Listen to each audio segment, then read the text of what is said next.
So I am still working my way through the Wheel of Time as well as the Neverborn series, but I had someone ask me, "You haven't read the Wheel of Time, you haven't read the Stormlight Archive, you hadn't read Mistborn. Those are some of the biggest names in fantasy out there.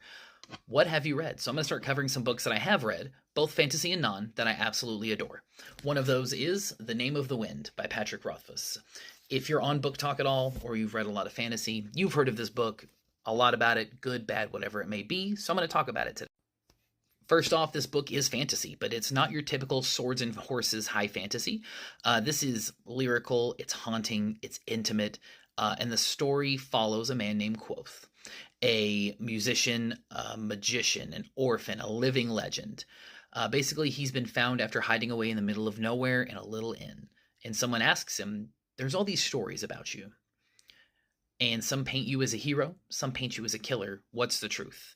And then he begins to recant his life in an autobiographical way, explaining who he really is, what he really did, and how he became the person he is. One of the lines that he says that I truly love, and I'll touch back on later, is, "The greatest lies told of me were the ones I told myself." And I thought that added a really cool mechanic to the story.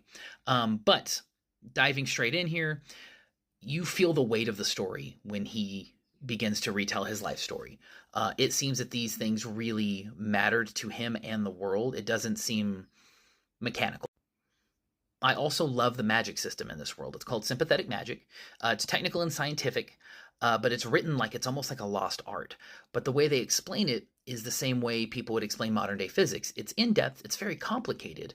Not everybody can grasp every concept of it, but the basics, they expand out from there. And that makes it such a unique, interesting facet of the world. It is a very emotionally damaging book. As I've explained in prior videos, I like to pick those kind of books, right? This one, there's a scene where he plays music, and without the context, you wouldn't understand why, but it hurts. It's such an emotional, moving scene. There's moments in the archives. There's moments where there's a fire in the school that he has to react to. Every time he fails, it stings, and every time he wins, you want to cheer. It's a book that, to me, just reminded me of why we love stories in the first place. So I'll say, if you love magic, mystery, language, prose, music, I highly recommend this series.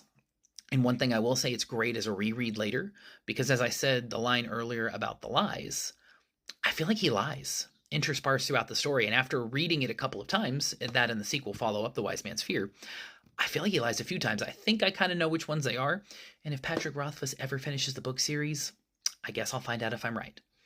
But give it a read. It is a fantastic book.